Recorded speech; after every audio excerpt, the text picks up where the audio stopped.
Tiens, oui, tiens, tu me donneras celui-là. Et la batterie aussi. Oui, la batterie aussi. Mais ça m'étonnerait que j'ai à te demander la batterie. Au sens très très bien, qui aiment le théâtre.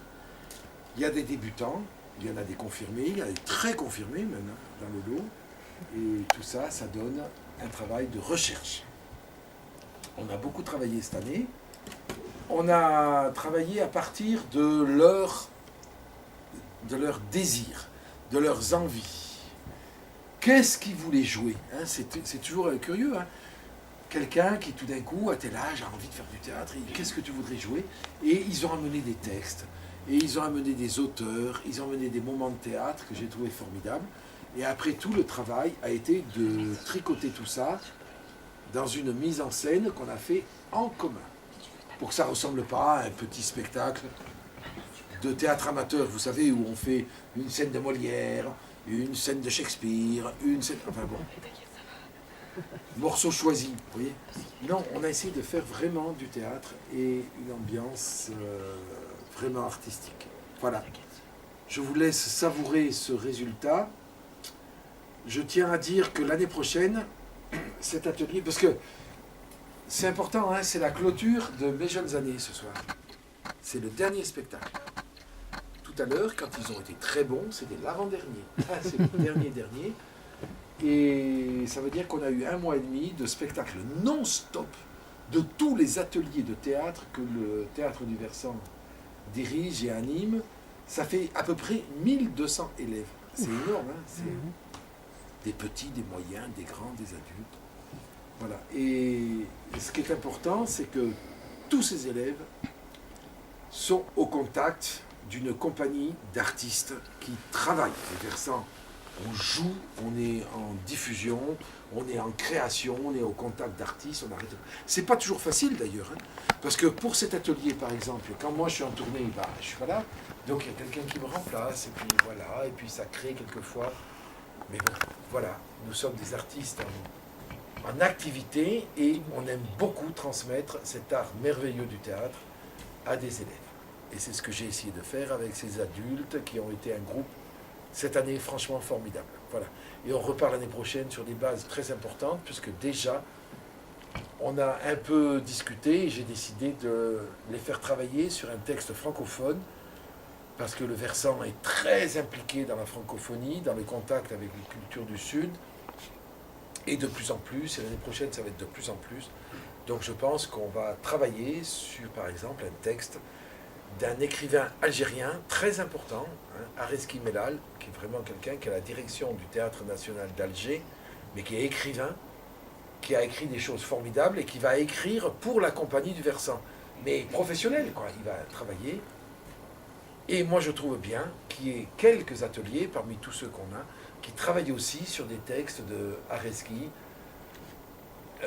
Voilà, ça va être le travail de l'an prochain et j'y crois énormément. Je tiens, avant de démarrer, à saluer la présence de mon ami Jean-Michel Denis, hein, le grand artiste violoniste que j'ai eu la chance de croiser hein, depuis ces années de travail avec l'orchestre, et c'est un des grands artistes que j'ai eu le privilège de rencontrer. Et on va continuer à travailler ensemble. Merci Jean-Michel d'être là.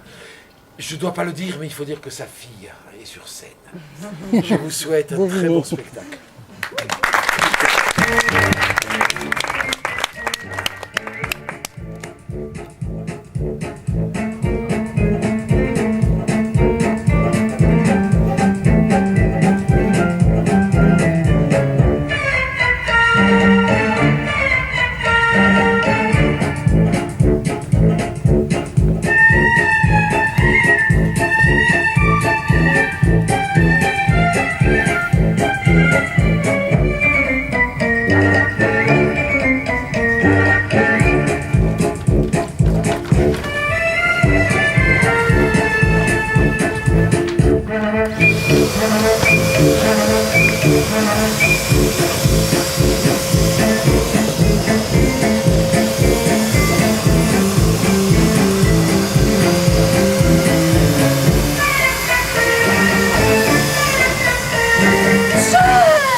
commencé. Tout a déjà commencé.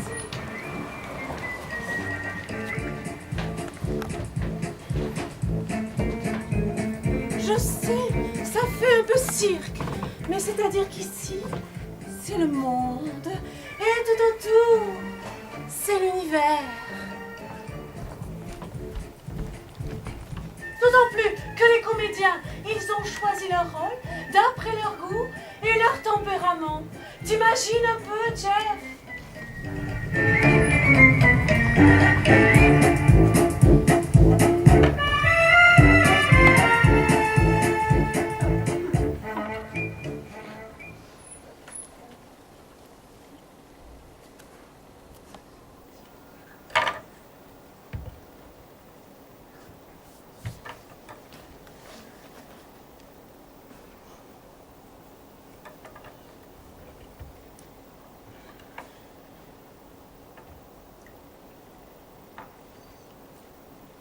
Depuis quelque temps, mon chien m'inquiète.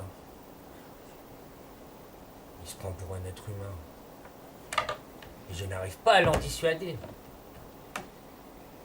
C'est pas que je prenne mon chien pour plus bête qu'il n'est, mais qu'il se prenne pour quelqu'un, c'est un peu abusif. Enfin quoi? Est-ce que je me prends pour un chien, moi? Quoique. Dernièrement, il s'est passé une chose étrange qui m'a mis la puce à l'oreille. Je me promenais avec mon chien que je tenais en laisse. On croise une vieille dame avec sa petite fille. Et j'entends la dame qui dit à sa petite fille va caresser le chien. Et la petite fille est venue me caresser la main.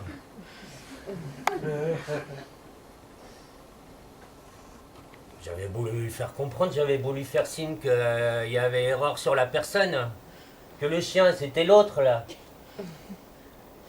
Mais la petite fille continuait gentiment à me caresser la main.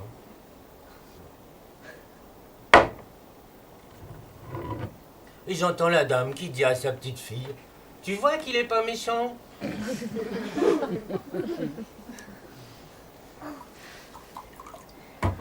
Et mon chien, qui ne manque jamais une occasion de se taire, a cru bon d'ajouter « Il ne lui manque que la parole, madame !»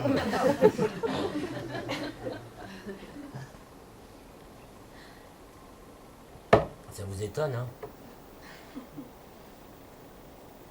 Ben moi, ce qui m'a le plus étonné, c'est pas que ces dames m'aient pris pour un chien. Tout le monde peut se tromper. Mais qu'elle n'ait pas été autrement surprise d'entendre mon chien parler. Alors là, les gens ne s'étonnent plus de rien.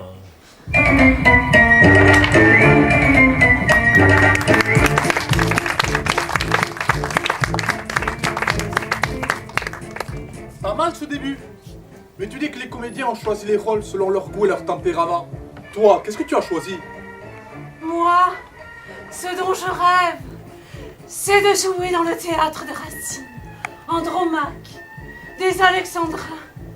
Oh, la tragédie grecque.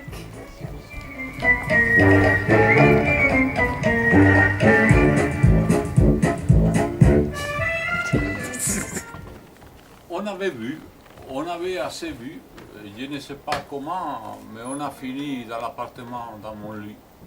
Après, elle est restée sur moi, Amazon la silhouette découpée contre le plafond, lequel, comme tous les plafonds, avait besoin d'une autre couche de peinture. Je lui parlais doucement et le téléphone a sonné. Ce n'était pas le mien. Elle a cherché, elle l'a pris sur la table de nuit sans abandonner sa monture. C'est Guy?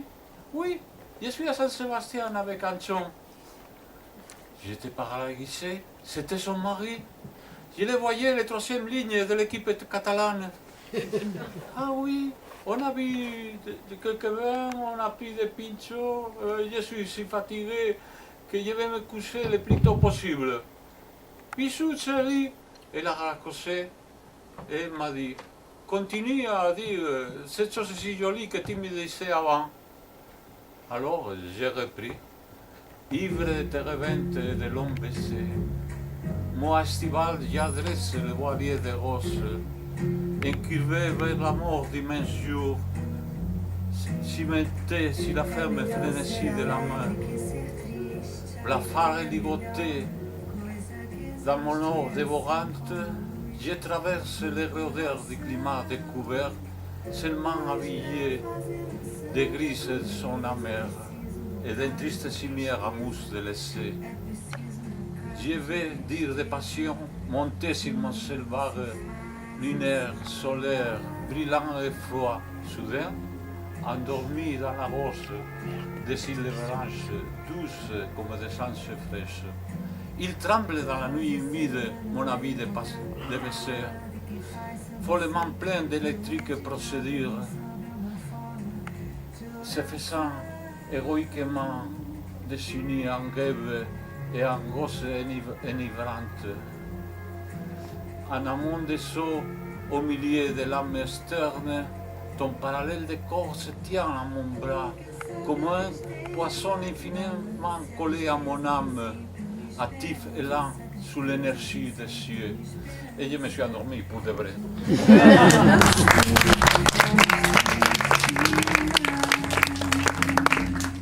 Encore un changement. Je demande qu'à être utile. Je veux bien faire. Mais j'ai du mal à suivre. Je me sens seul. Donc elle n'a pas tout marché, donc je vais.